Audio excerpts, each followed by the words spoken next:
Assalamualaikum warahmatullahi wabarakatuh.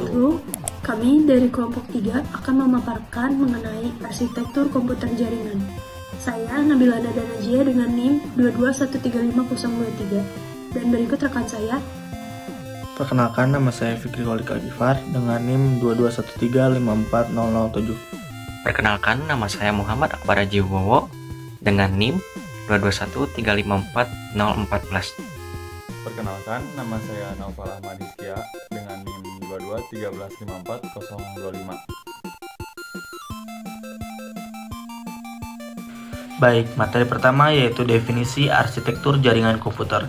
Arsitektur jaringan didefinisikan sebagai interaksi terstruktur antara layanan jaringan, perangkat, dan klien untuk memenuhi persyaratan konektivitas sehingga jaringan membentuk sebuah cetak biru yang menentukan tata letak, protokol komunikasi, dan pola konektivitas sistem jaringan yang berfungsi sebagai fondasi penting bagi lingkungan digital apapun.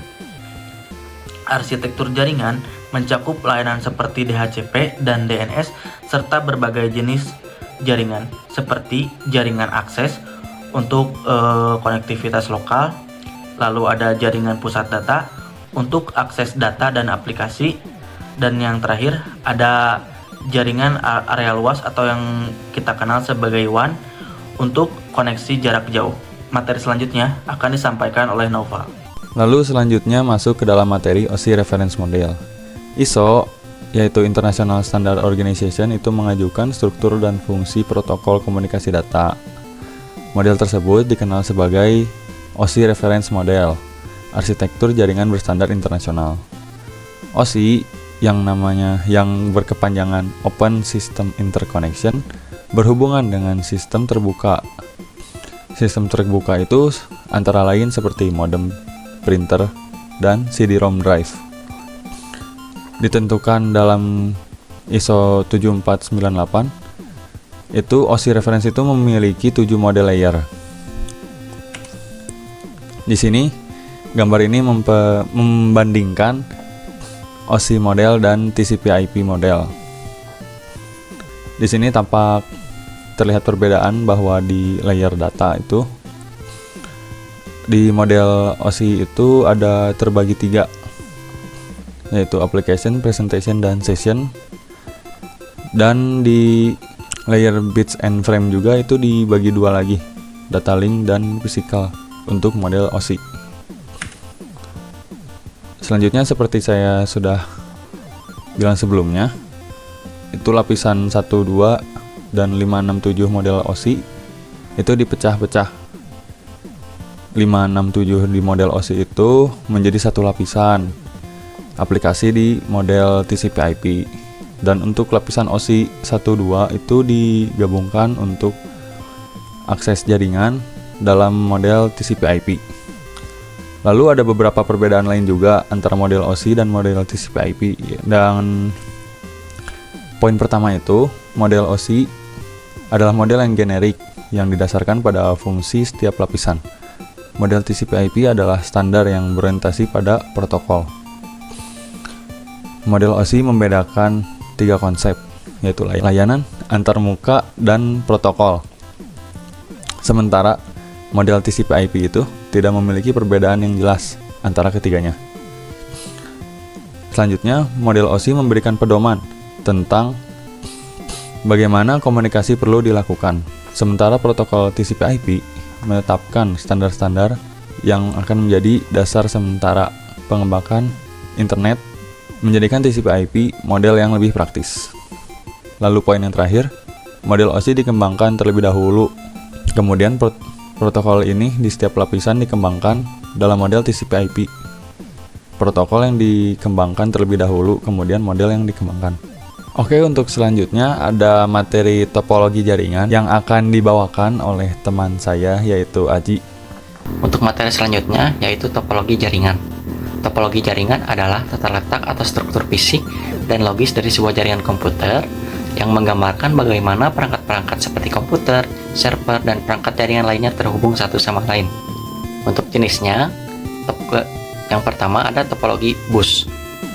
Topologi bus adalah salah satu topologi yang paling sederhana, di mana semua perangkat dalam jaringan dihubungkan ke satu kabel utama yang disebut bus. Data yang dikirim oleh perangkat dalam jaringan ini berjalan di sepanjang kabel hingga mencapai tujuannya.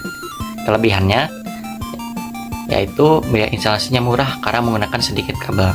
Kekurangannya, jika kabel utama rusak, seluruh jaringan akan terputus. Jenis yang kedua, ada topologi star. Dalam topologi star, semua perangkat terhubung ke dalam perangkat pusat yang disebut hub atau switch. Perangkat pusat ini mengendalikan lalu lintas data di jaringan.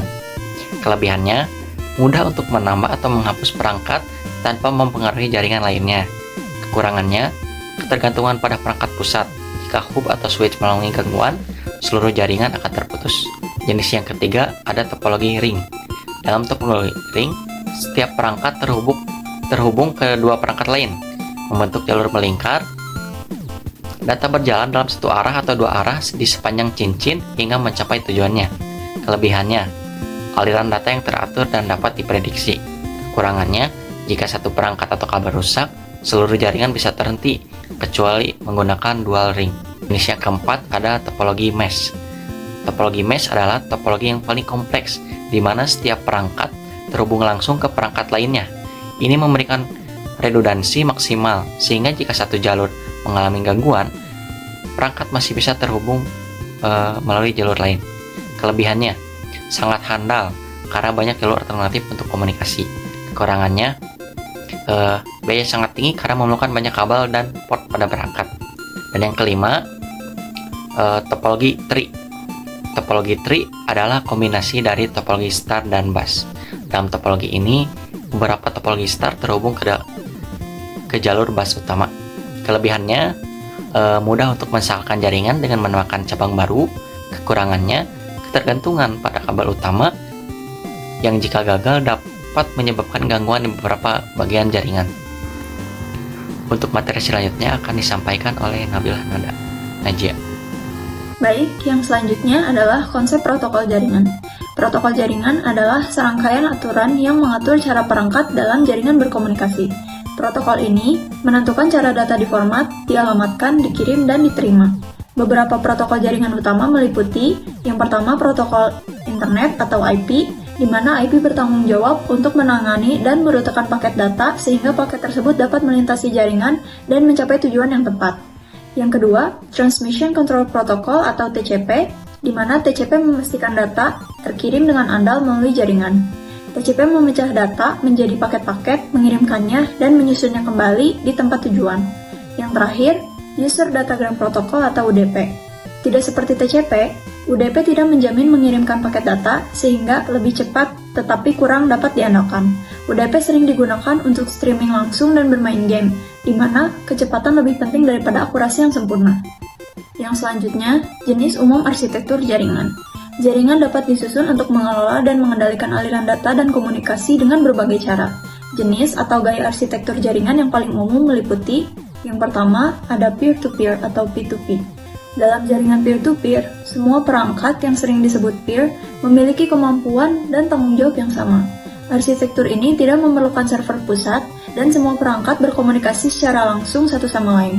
Distribusi sumber daya dalam jaringan P2P membuat jaringan tersebut berpotensi lebih tangguh terhadap kegagalan daripada arsitektur terpusat, karena kegagalan satu node tidak berdampak signifikan pada seluruh jaringan. Yang kedua, ada client server. Dalam arsitektur client server, beberapa komputer atau server menyediakan layanan, dan komputer lain atau klien menggunakan layanan tersebut. Server ini memiliki daya pemrosesan dan penyimpanan yang lebih besar, serta melakukan sebagian besar pekerjaan. Sentralisasi ini dapat mempermudah pemeliharaan jaringan, tetapi juga dapat menghadirkan satu titik kegagalan. Yang ketiga, ada hibrida. Jaringan hibrida menggabungkan elemen arsitektur client server dan peer-to-peer. Lalu, beberapa perangkat dalam jaringan ini bertindak sebagai klien dan mengakses layanan, sementara yang lainnya bertindak sebagai server dan menyediakan layanan. Beberapa perangkat menjalankan kedua peran tersebut. Arsitektur berbasis cloud. Jaringan berbasis cloud menawarkan layanan dan penyimpanan melalui internet. Pengguna tidak perlu memelihara perangkat keras dan perangkat lunak mereka. Sebagai gantinya, mereka dapat mengakses aplikasi dan penyimpanan yang disediakan oleh penyedia layanan cloud. Fleksibilitas ini memungkinkan pensaklaran lebih mudah dan aksesibilitas bisa secara global. Selanjutnya, perangkat keras. Elemen perangkat keras dalam desain arsitektur jaringan mengacu pada komponen fisik yang mendukung komunikasi dalam jaringan, yang meliputi 1. Router, berfungsi mengarahkan lalu lintas data antar jaringan berdasarkan alamat IP. Yang kedua, switch, berfungsi menyalurkan data ke perangkat yang tepat dalam satu jaringan. Yang ketiga, server, berfungsi sebagai komputer berdaya tinggi untuk menyimpan data, menjalankan aplikasi atau hosting. Dan yang terakhir ada firewall, berfungsi melindungi jaringan dari akses yang tidak sah dan serangan. Yang terakhir yaitu media transmisi. Media transmisi adalah jalur fisik atau virtual tempat data mengalir dalam jaringan.